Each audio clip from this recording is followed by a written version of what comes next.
Koka sunarai sunarayanti. Koka sunarai sunarayanti. Koka sunarai sunarayanti. Koka sunarai sunarayanti. Koka sunarai sunarayanti. Koka sunarai sunarayanti. Hello, hi, welcome to the new episode of the Mango TV podcast. Today I'm so excited to have Betony Vernon. Betony Vernon is invested in the field of erotic and sexual doing.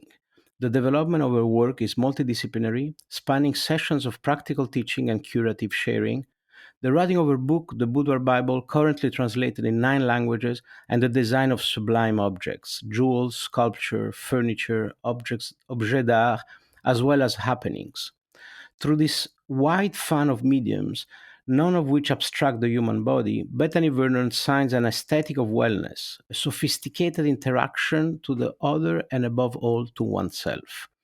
In 2024, Bethany will open the doors to a new experiential space in Italy. Situated in an ancient building, restoration and preservation have been priority for the past 2 years. Most importantly, Bethany has taken action in saving a piece of land around which is building a community to preserve the negative impact of ecocide. Bethany believes that to restore the soil is to restore the soul. Thank you very much for being here. Thank you for inviting. Mango TV deals with very progressive topic, but it keeps a very traditional structure. We're still doing present, past, future. So if you don't mind, let's start chronologically. Your childhood, your background, where did you grow up, and how you got interested in eros and sensuality, if you don't mind.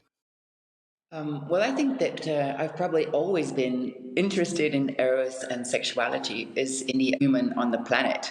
Maybe I had the advantage of not being told that I shouldn't have that interest because I grew up with very little parental control and contact after my mother was denied the right to keep her children in the United States of America following her participation in an instigation of the first sit-in on the East Coast of America. It was 1960, and she joined the Greensboro Four at the white-only counter in Greensboro, North Carolina. She was English, and she paid for it for the rest of her life, also losing the right to see 4 kids in 1972. Wow. How did she loses custody for political reason? Because America was in the ongoing siege of racism, and she was a white English woman who had basically started a civil rights revolution. Wow. It wasn't appreciated. I see. And so she paid for this over the years. She paid for it repeatedly and over the years in various ways. And racism is bad for everyone. It ripped the family apart, and this left 4 baby girls. I was 4 at the time. I had a baby sister that was 2, another one that was 6, and another one that was 11. It became like a mommy at 11, But the judge decided this, the white racist judge in Virginia, and my mother was an English woman. They gave her psychological instability. You start a revolution. You helped to start a revolution. So yeah, I think that my interest in sexuality was very organic because nobody told me not to have interest in sexuality. Most parenting involves some sort of prohibition when it comes to pleasure. Yeah. And I didn't have that. So you see, there's silver linings. There are always silver linings. I was very free growing up. I didn't have limits. No, there was again very little parental control. You grew up in Virginia? Until I was 15, and then I left the nest at 15, and it was post-punk rock and roll for a while. But I knew that it would be better for me and probably safer for me to leave America because I knew that I would be involved in socio-political things and it could be dangerous. I felt that I could be in danger. So I left. at the age of 19 and ended up finishing the university in the United States of America. And at 20, I came back to Florence. I came back to Italy and lived in Italy for many, many years to follow. I did my master's degree in industrial design at Domus Academy, which was at the time the most cutting-edge school for futurists on the planet. They accepted 21 students, and I said, well, let me try this. If it doesn't work, I'll go to Paris. I got a phone call one day from Aldo Cibic, one of my mentors as well, and he said to me in Venetian, no, you've been accepted. Betony, sei stata accettata. I left Florence and I went to Milano. And it's really interesting because I'm now 25 years into that future. And everything that we projected, including things like iPhones, miniature computers, has happened. And the last thing on my list of futurisms at the time was that cities would become almost unbearable now to live in because of pollution, because of other issues, and that we all know about. We love cities. Cities are amazing. I am an urbanite, but I've checked the last futuristic action off of my Domus Academy teachings. I have left the city. I never thought that I would leave Paris, but I feel that it was important to have a piece of land. And also, even if the land is small, start to take part in what the future holds, no? And that also means taking care of the land as a community because it's very sick. I discovered that my land is also very sick. But I'm taking part, and it feels right. Technology allows us to do this. I think that you're also living part-time in Ibiza on an island. We can do this, no? We must do it, actually.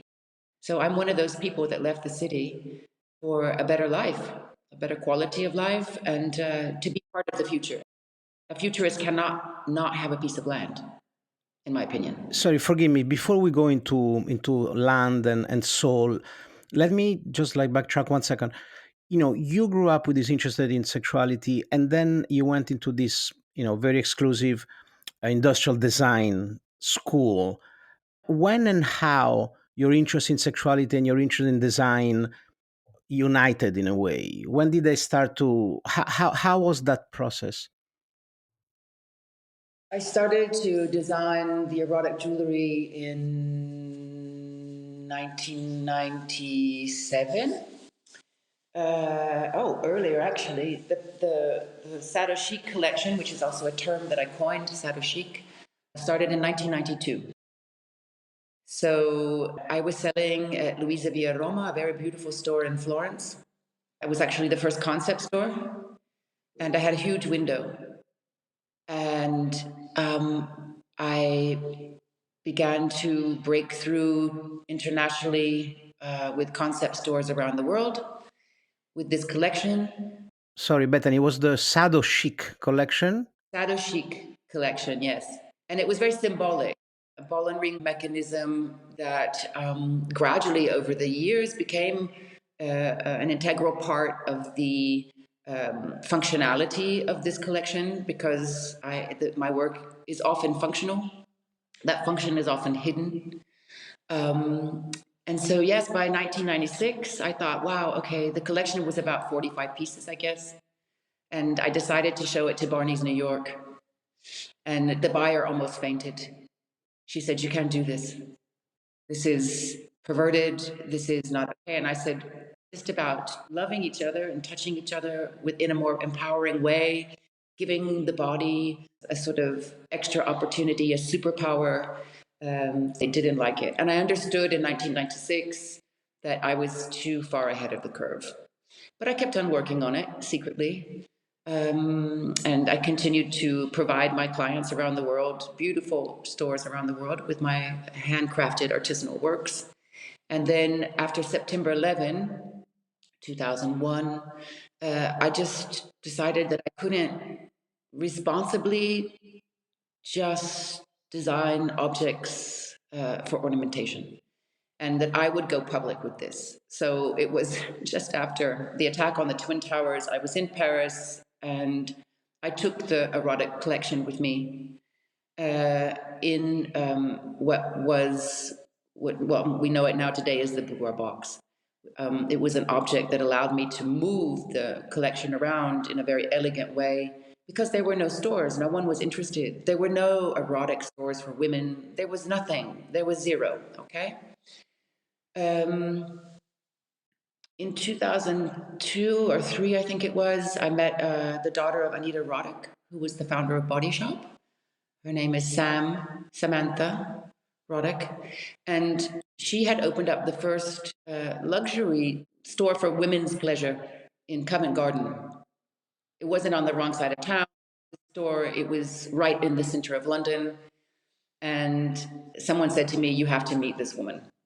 So she was my first client that was really involved in sexual evolution and our evolution as a whole from a sexual point of view.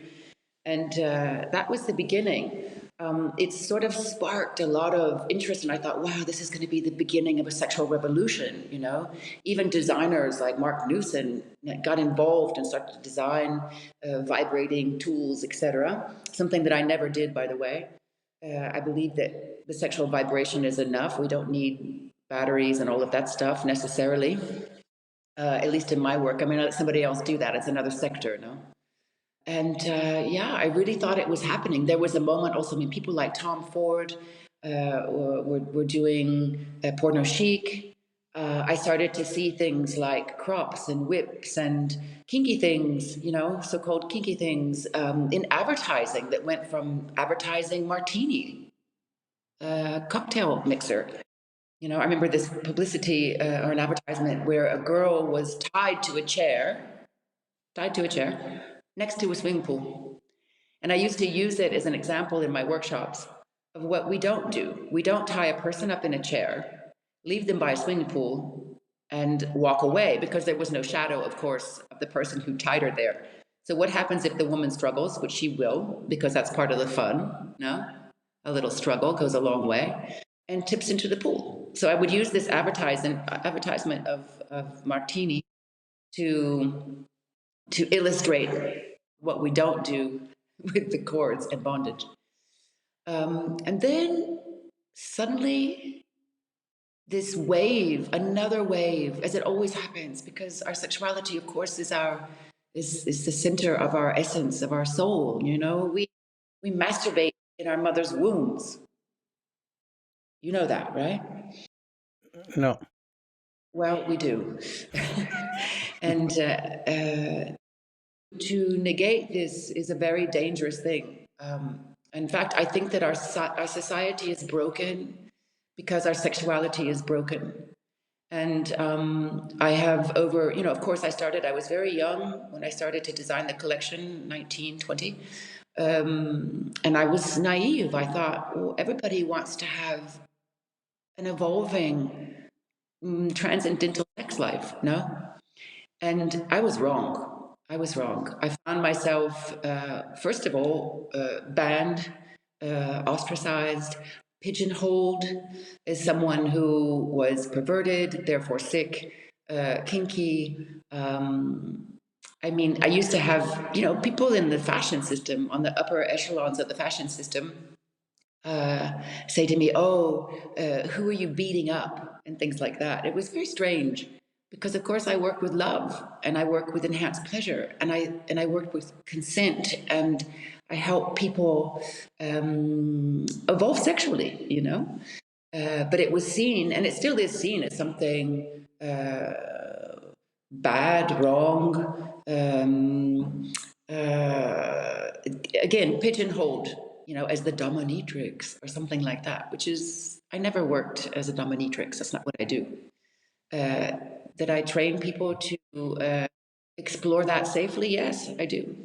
Is that my job? No. Do I acquire pleasure from that? Do I experience pleasure through that at times? Sure, that's my sex life and that's my business. No, but I'm not a dominatrix. But so let me ask. Sorry, Bethany. Sorry to interrupt, because this is super interesting. The combination of the gatekeepers in certain industry and the Judo moral Christianity, morals. I'm not surprised that there was some pushback.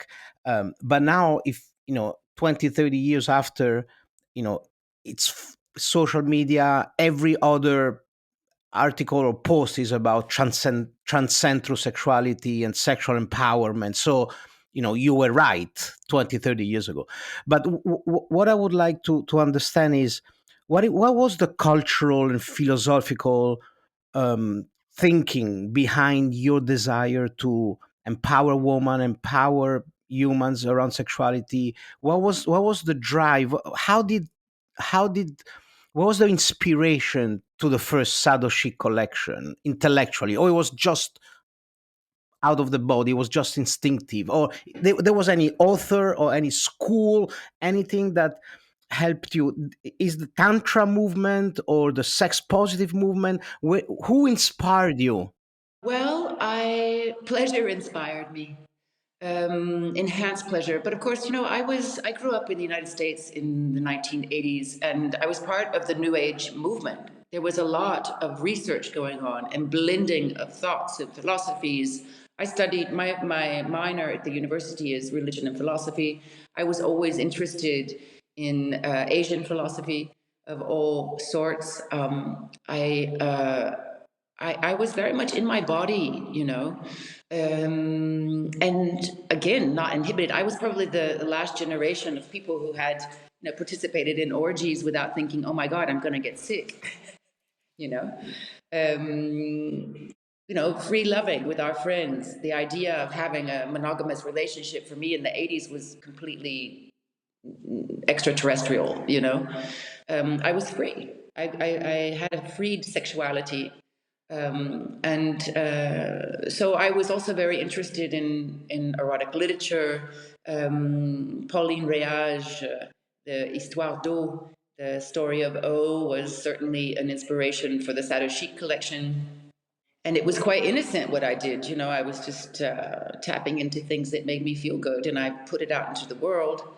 And then got slapped around a little bit for this, but kept on pursuing it. Then I guess it was 1998, 1999, because I couldn't find stores that were interested in the collection.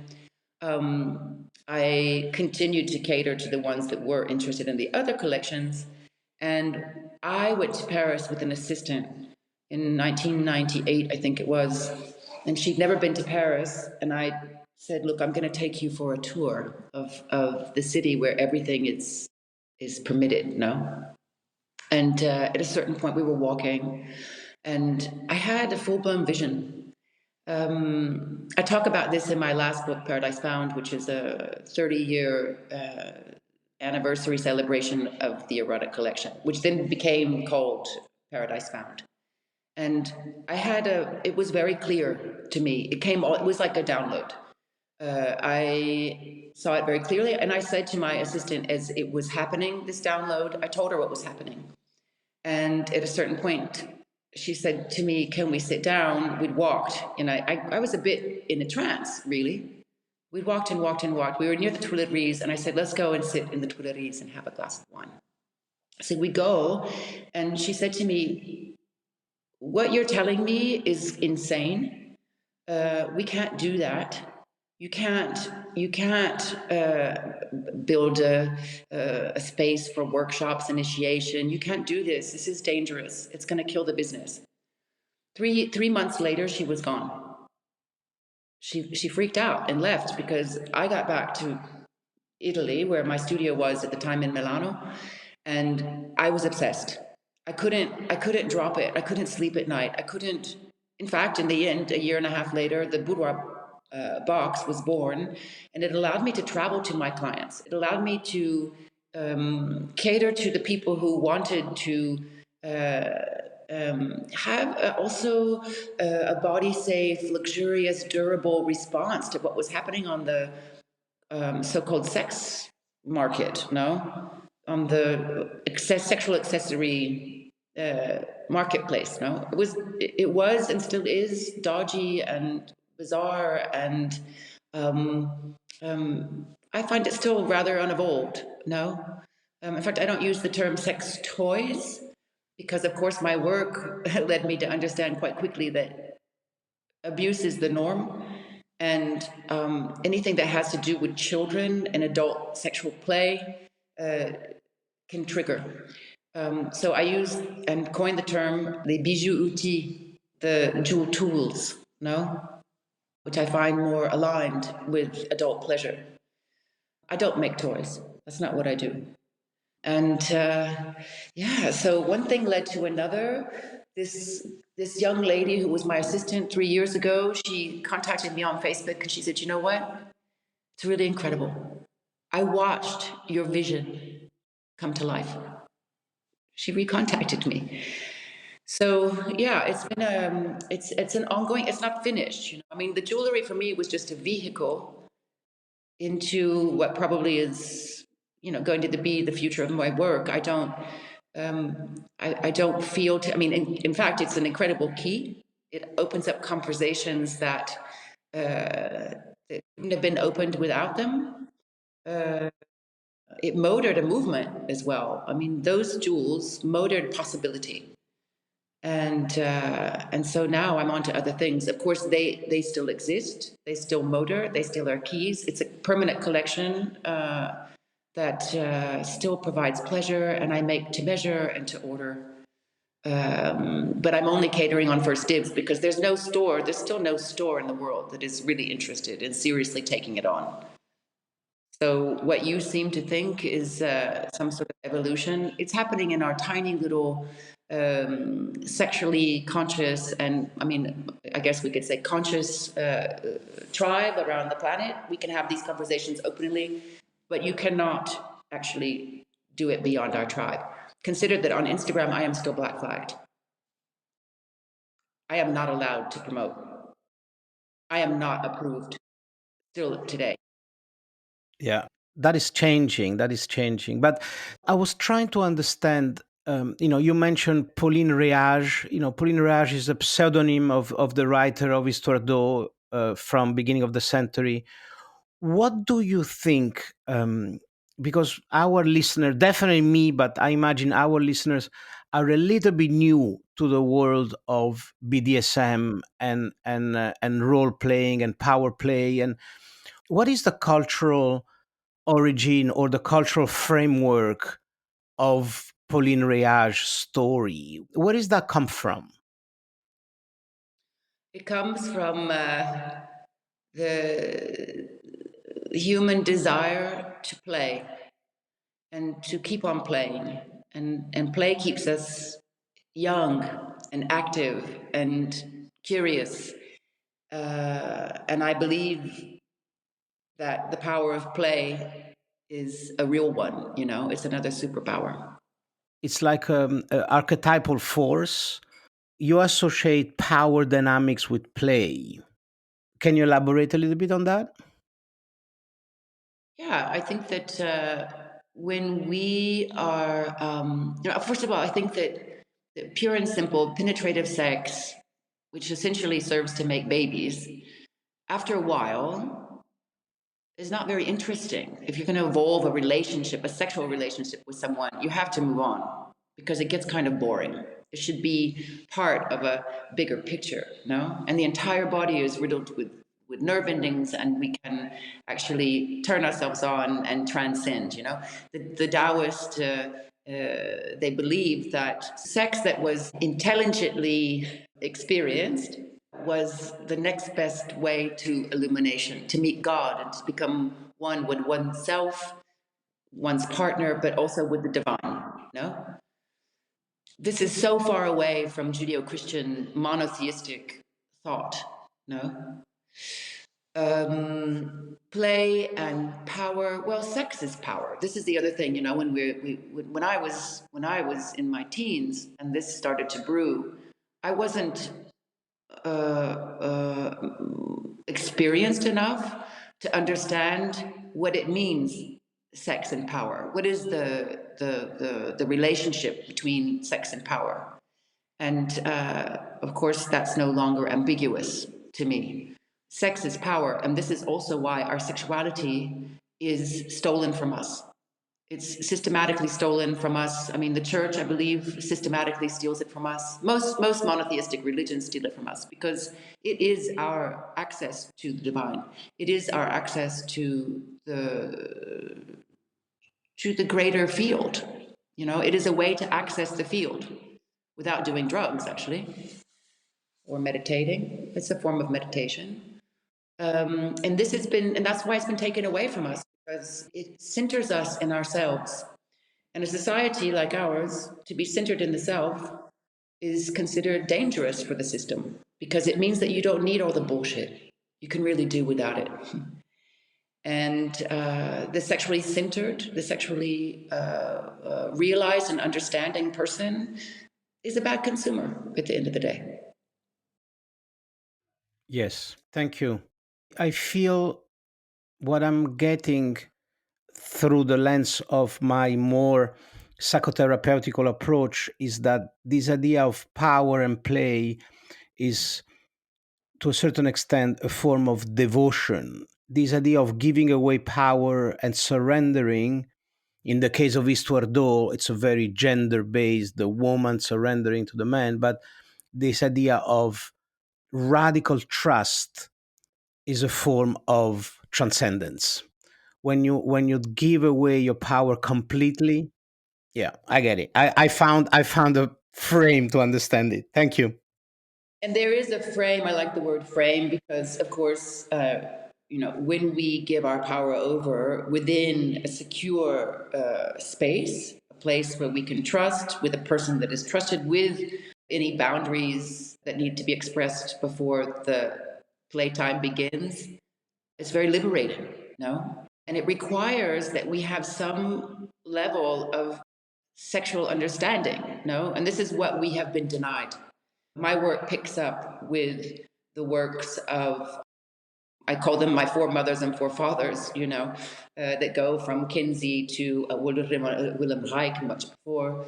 Then you have people like the Johnsons, you have women like Betty Dodson who came forward and really was working around self-pleasuring, Penny Slinger, who later became a friend of mine, and someone who did work that was really important. She wrote Sacred Sexuality, I think it was 1978, 79. And these books were always in my library. I was collecting erotica and books around sexual evolution for most of from the 15, 16 years of age on. And those people paved paths that allowed the work to evolve. Of course, HIV in the 1980s put a stop to things. And I feel that stop, really a halt in the research of pleasure, has happened again. COVID has done it again. COVID made us afraid to touch each other. I've never seen more sexual repression, sexual frustration, God, I mean, how can we put it? There was another shutdown, no? Very similar to what happened with HIV, because they told us it's dangerous to hug each other. I mean, it's even dangerous to hug, no? How horrible is that? And people are still shut down. Yeah. There's never been a bigger sexual crisis, no? And on the other side, we have this device in our hands, which is all about sex. Yeah. So I think what's happening is there's a sort of disassociation that's being accentuated through the device, no? Yeah. Kids aren't having sex. They're not rolling around and playing with each other. It's next level. The Boudoir Bible talks about the sexual ritual, and it gives information that allows us to do that, to close ourselves into a safe space safely. Yes. Without gray areas, Yes. I think it's crucial because we still live at large in a very, in a way, hypocrite and bourgeois mainstream society that don't realize that what they might call perversion might just be a spiritual practice. And this idea of creating like a temple, like a sacred space when there is trust and integrity, and where that's why now there is like a huge growing around temple night. I don't know if you heard about temple night. It's an organization called ISTA, which stands for International School of Temple Art. They created this format of, sacred play party, and it happens all around the world. There are temple night all around the world, everywhere, and this is, I think, it's a very welcome trend that allow people to, feel embodied, embrace their pleasure, and learn to go behind their mind, and develop a sense of the sacred, which I think can be one of the ingredient we need for peace in this planet. The last thing I want to discuss a little bit about power and play is this practice of shibari that, again, you were 20, 30 years early, and now there are shibari courses everywhere. I was initiated very early to all of that. I was on the post-punk scene. I was probably the youngest tribe member, around 15 years old, with a bunch of old punks. And at the time, the punk scene and the music scene and the fashion scene with people like Vivienne Westwood and company was very connected to the world of adult play. We thought it was cool to wear lots of buckles and fuck me boots and leather and laces and corseting and transformation through makeup. The street was a theater, and we played in that space of transformation, and it was very connected to our sexuality because we were sexually free, and for us to wear, I don't know, a straitjacket that had been transformed into a cool suit for the club at night was totally normal. It was normal. I was running around in 1950s lingerie. That was my clothing. I would throw on a coat and go to the club. I was basically naked. It was fun. Yeah, I was very connected to also my interest in fashion, or the response to fashion. Of course, fashion as we know it today is a new thing. But in the 80s, we were very creative about how we were going to get up and go, and it was anti-fashion. We weren't trying to be fashionable. We were living a lifestyle. So people who also play are people who have. I find, for example, that my clients are also very spiritually oriented people. They have also done a lot of work, whether it's with other healers, whether it's with psychotherapists. They have done the breakthrough work necessary to get to me, even because I'm sort of like the last leg, especially when we're dealing with people who are dealing with trauma and abuse, because of course my work is very connected to that. Again, I go back to the fact that I was very naive. I thought everybody wanted to have a sexual ritual. I thought everybody wanted to create a play space. I thought that everybody was ready to create their own temples. I was so wrong. And again, I repeat, in our small community of people who are in a place of consciousness rising, it's not even a question anymore. No, we understand that sex is power. We understand that there is a play element. We understand that we can also transcend through that connection, and that there's nothing more powerful than two people who connect on that level and go way beyond, way beyond. And I speak about this in my book. My book is all about sexual transcendence. And you can't do that if you're sexually ignorant. You have to understand the body. So my book gave that key and an initiation to this conversation: sexual play, spiritual sex, using sex as a tool of power and empowerment.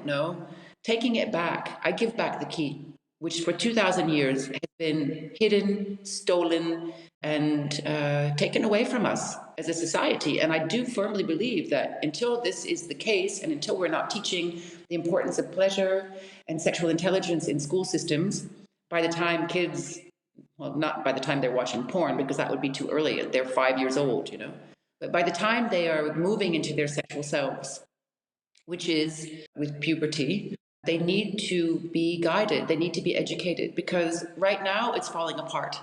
And I repeat, people are having less sex than they've ever had, I think, beyond our tribe of sexually active and evolving individuals. We are the freaks. We are not the norm, don't forget. Yeah, I feel that we are the freak, we are not the norm, but people that have this interpretation of sexuality as a practice of freedom, of freeing, of transcendence is growing. Let me ask you about shibari. You were the first one who wrote about it. What do you think about this practice of bondage? Bondage is freedom. If you're with someone who knows how to use the chords, it's a really one of the most exhilarating forms of play, and it requires that you let go. My work around the ropes, of course, evolved, and fashion was a vehicle for me to put it out there. Really, I mean, all of a sudden. Well, the first time it happened was in 2006, I think it was. I allowed myself to be tied and suspended from the ceiling of Purple magazine in Paris, and it created a stir. And after the Purple magazine came out, there I was, glamorous, hanging from the ceiling in all of my pleasure and freedom. I started to get phone calls. I mean, my work is on the cover of the New York Times with the Sam Taylor Wood and the debutantes from the Creon Ball. I mean, sometimes I would find myself tying up young children. And so I had a doll whose name is Cassandra, who I would take in all tied up and say, this is what we're going to do. It's connecting. You have to trust me. It's very liberating happened. In fact, during that New York Times cover shoot, which lasted for 2 days, I found myself with these girls who were friends, and so I was often tying the two friends together, and it was so revealing to me because there was nothing sexual happening. No, it was more about connection. And I had two best friends look at me at a certain point. They were 17 years old, and I tied them up, and I was getting ready to release them, and they said, "Please don't let us free. Please let us just stay like this a little bit longer. We're best friends." They were teary. It was beautiful. And there I had it was like, yes, this is so much more than just erotic, no? In fact, in my work with victims of sexual trauma, I use the chords also for rebirthing sessions.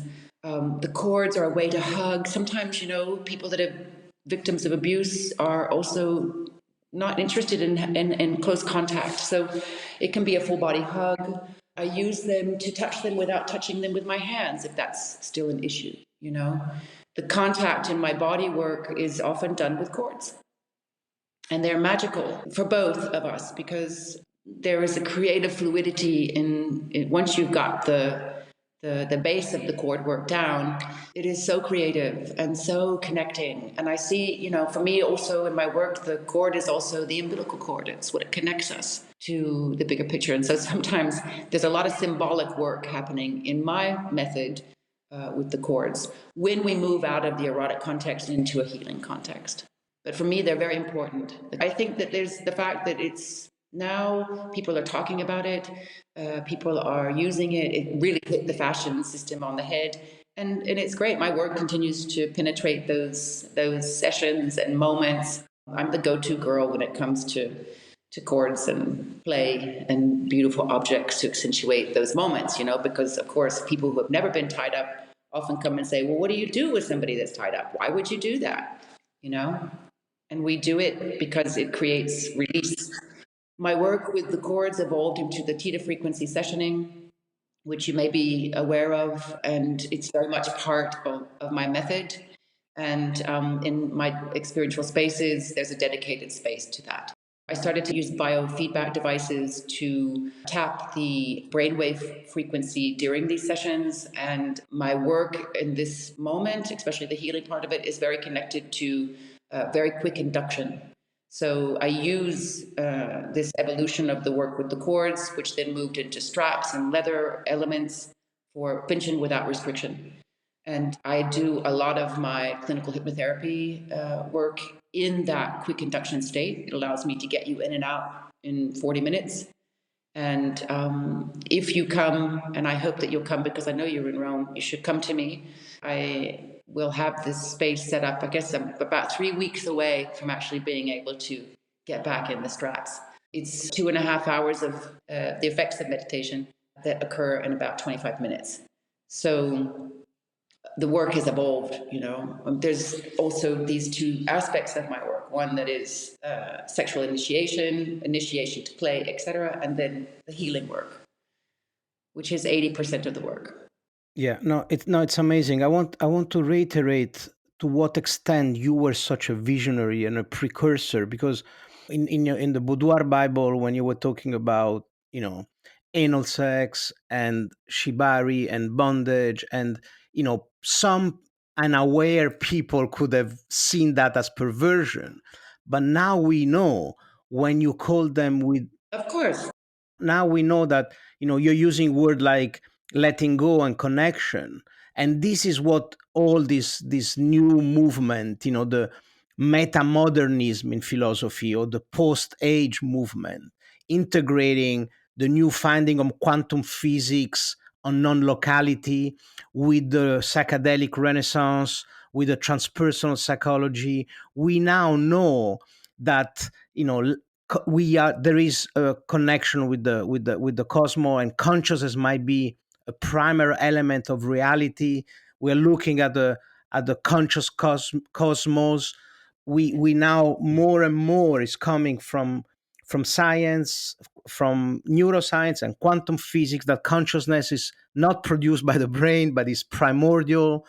And so all your practice that came out very spontaneously, from an intuition you had, now fit very well with the new cosmovision. I don't want to make it in something so big, but I see all the resonance with your work, with what all these neo tantra teacher talking about today.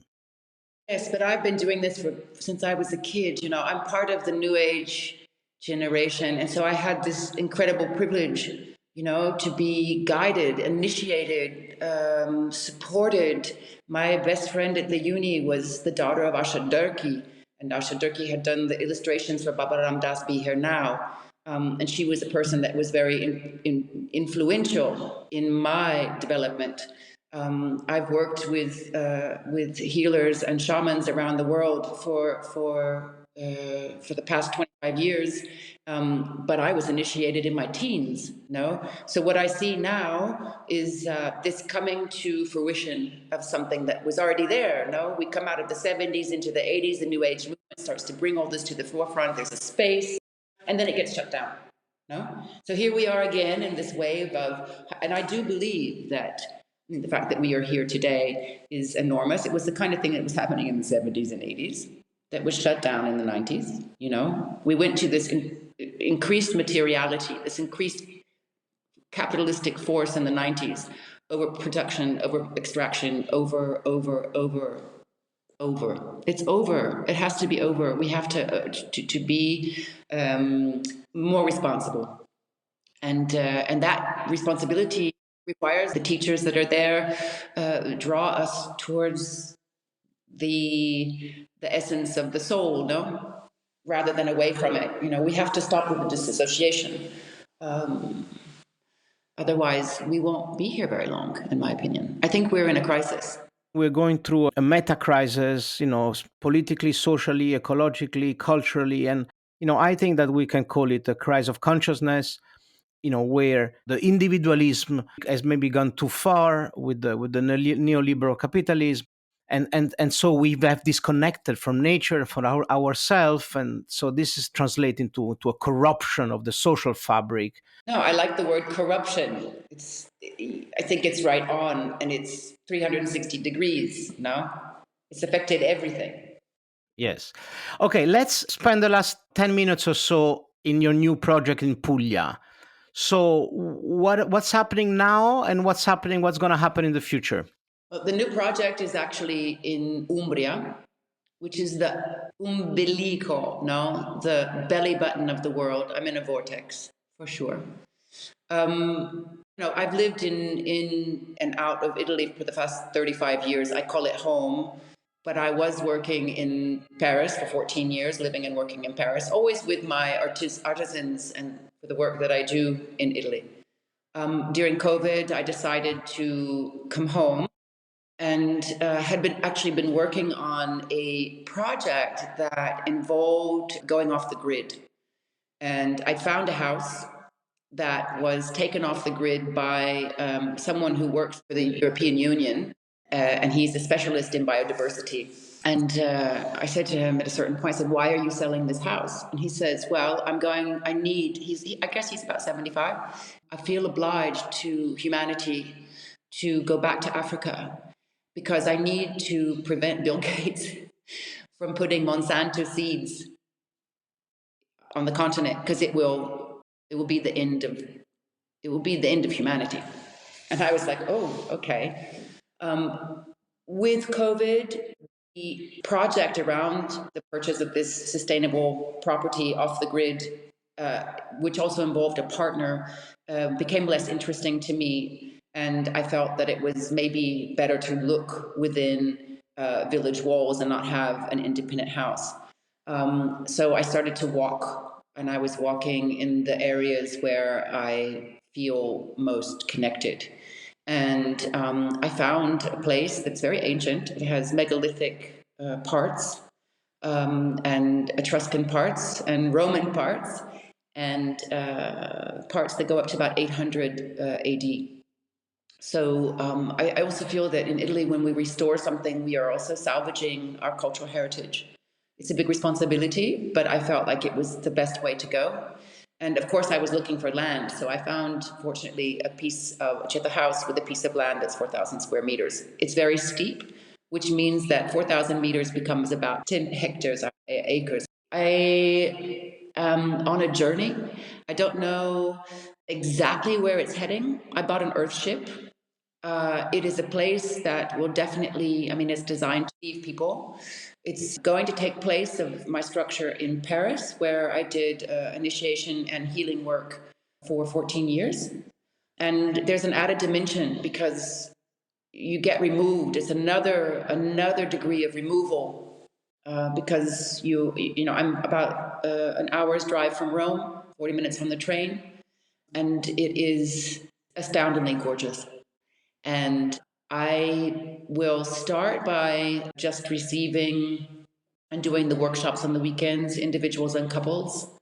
But the goal in the next months is to also formulate a way, for example, for Giancarlo to create a group of people who want to do a full submersion and take an idea and roll it around in an environment that is completely conducive to these kinds of things. No, it's removed, it's secret, it is a camera-free zone, and astoundingly gorgeous and receptive. We'll see where it's going. Of course, there's a space that's also dedicated to the theta frequency sessions. I'm working with local healers who we will be developing together wellness treatments, and also, of course, food that is foraged. So the idea of treatments that are made with foraged materials, foraged plants. My land is quite wild. I'm going to leave it that way. It is victim of ecocide. I started to dig and it broke my heart in two. It's so full of trash, the earth. So what I thought was going to be an easy project of restoring a little bit the land and taking care of 80 secular olive trees has become the necessity to do a crowdfunding. I discovered that there's a Roman cistern that's full of debris. We need to collect the water, so I've taken the first steps to getting the roof water back into the cistern. It's an ancient cistern, but it needs to be repaired. It's a big adventure, and I won't do it alone. The soil is a big responsibility. I learned very quickly that it requires community. So part of my land, I will dedicate it to my village, and whoever wants to take care of part of a garden next year, hopefully this will happen next year, they will have access to the land. My land used to feed the entire village, and it's been abandoned. So I'm activating community, which is very difficult to do in cities. But the land seems to have that purpose also. Because you can't do it alone. You can't do it without community. And you can't do it without knowledge. I've been speaking to people who do the pruning of the olive trees and who know how to take care of the olive trees. And no one is young. They're all over 70. And I'm like, okay, how do we take the elders and get them involved, So it's a bigger picture project. And of course, I'll do all the things I did in Paris and way more. And I'm very excited. I've been 18 months in reconstruction and restoration, and it's very exciting to live in a house that's also ecologically sound, you know, with all of the now the trappings of a low impact sort of living. No, I'm in giant castle walls and have put in, I also had support from the Italian government because there were eco bonuses, they're called, for people who restored with ecological criteria. So I've done that and I've had the support, and which I think is amazing. And now it's just going to unfold. It's like a bud, and I think it's way bigger than me. I don't think I'll live here very long, actually. As I said before, my clients are extremely grounded and spiritually evolved people, all of them, and they've done the work, and now it's next level. For me, this is the next level, and I will discover what that means. My life is a journey. My work is a journey. And I let go and surrender myself to the calling. Again, it was sort of like when I had the calling to do the erotic jewelry and the boudoir box. I have no doubt about the fact that this is what I need to do, and that I can be, because the best way to make a difference in the world is through example. So my goal is in the next 3 years to regreen this land. And when you drive up to my village, people will say, wow, what's going on there? In my greatest fantasies, the water, because I know there was water here. Romans didn't build on land that didn't have water. So these are the added levels to my work as a sexual healer and as a designer who is focused on pleasure. Nice, nice. So if I understand correctly, this new space in Umbria, what's the name of the village nearby? I haven't unveiled that yet. I don't want influencers. Okay, so don't. It's a no camera reveal to people when they contact me. As you know, I'm through recommendation or invitation. And of course, all of your listeners are welcome to reach out. And if they want to increase the depth of their pleasure or deal with trauma, I'm here, and the address will be revealed when the contact. Nice. We like the mystery. But so let me see if I understand correctly. So the new Earthship in Umbria will be both for your work as a sexual healer and doing workshop for single and couple, and maybe you can tell us a little bit more about the content of that if you can. And then there is going to be this next phase of, if you want, healed people exploring what's next. Is that correct? Yes, I'll be doing the workshops, frequency sessions, etc., for individuals, couples, and small groups. I have found a couple of very beautiful hotels to put people in when they want to come in larger groups, and also as individuals, because I'm not a hotel. That's not what I do. And I will continue my research, Giancarlo, in healing and wellness, and I'll continue also to grow myself. I work in a cutting edge area of study and practice. I have to continue cutting the edge, and that happens by blending things, by blurring, cross-pollination, and I would like this to be a cross-pollination, a hub. I invite you also to think about what you might want to do here. There's a beautiful Baroque theater. We can occupy the village and surrounding area. It is definitely one of the belly buttons of the planet. And there's a lot of healing also spaces around me. There's quite a few Buddhist centers and, of course, monasteries. I don't want to put too many frames in place. I want this to flow. I want to actually fall into it and see where it goes.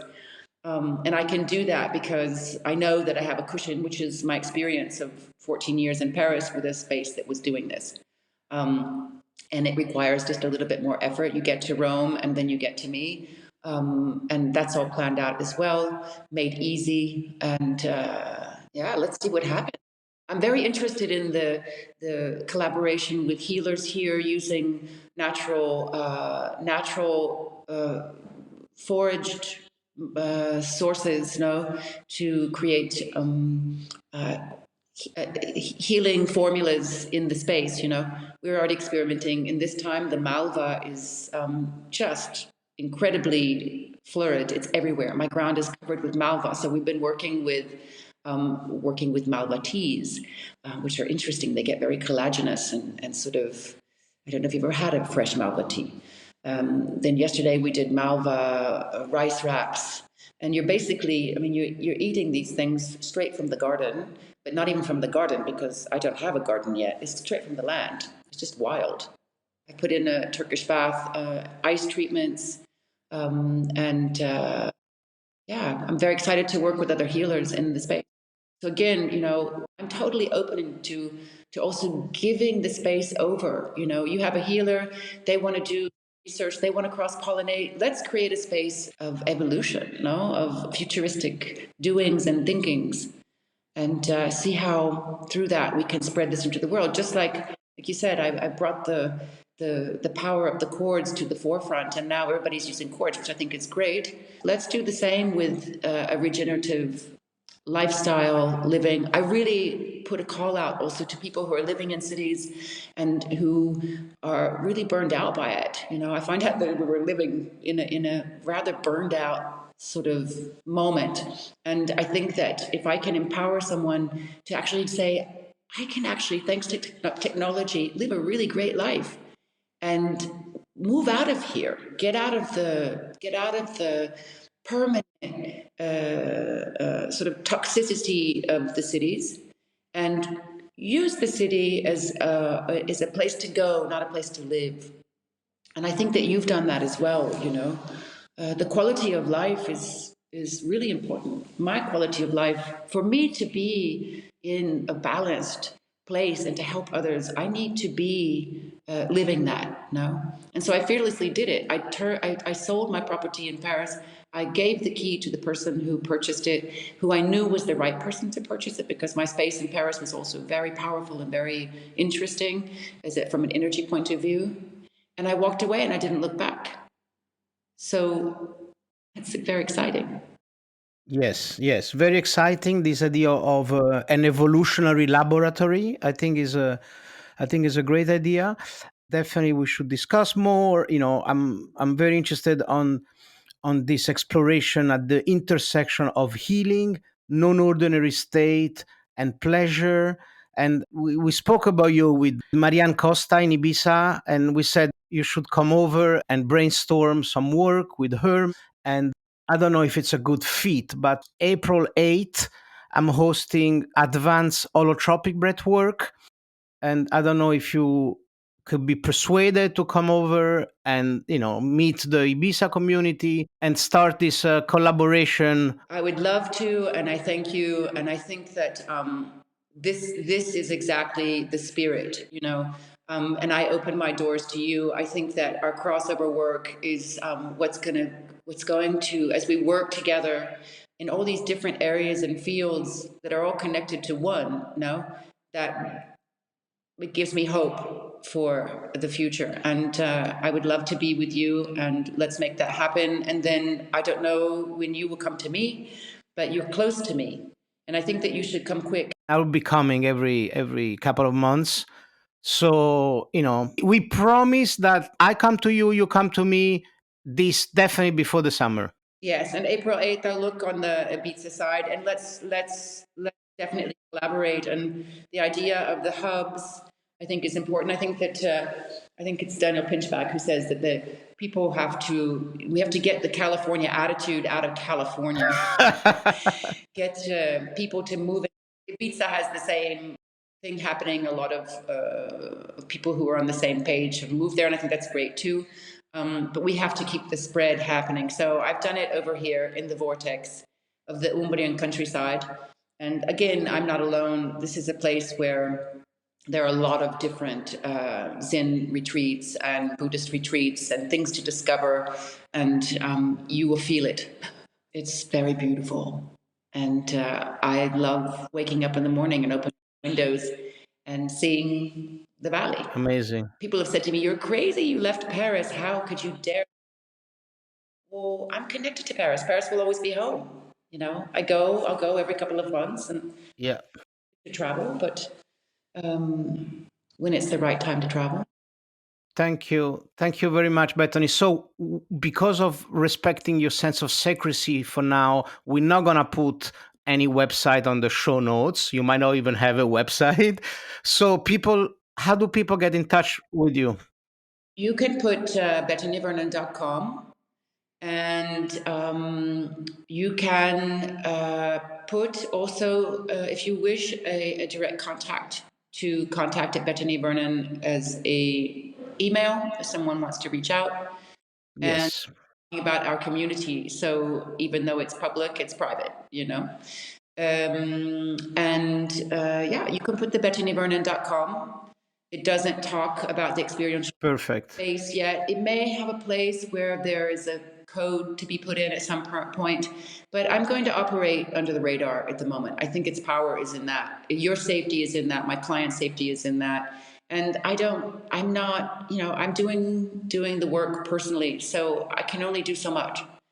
And again, I think that it's going to take shape, and maybe my attitude about this will be different in a year's time. But I'm still moving in. I don't have doors, But the idea of the hub is, for me, central, The flowers are blooming. Thank you very much, Bethany. Thank you for your time. Thank you for doing what you're doing at the forefront of alternative culture. And maybe we'll do another conversation in a year time, and and when Umbria is more up and going. And I want to know the finding of the evolutionary laboratory, which direction you're gonna go, what discipline you're gonna merge, what else you're gonna invent. Thank you for your time. Thank you so much, and blessings.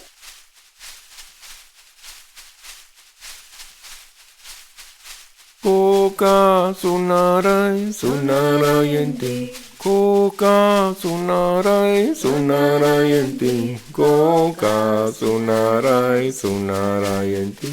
Koka sunarai sunarayanti. Koka sunarai sunarayanti. Koka sunarai sunarayanti.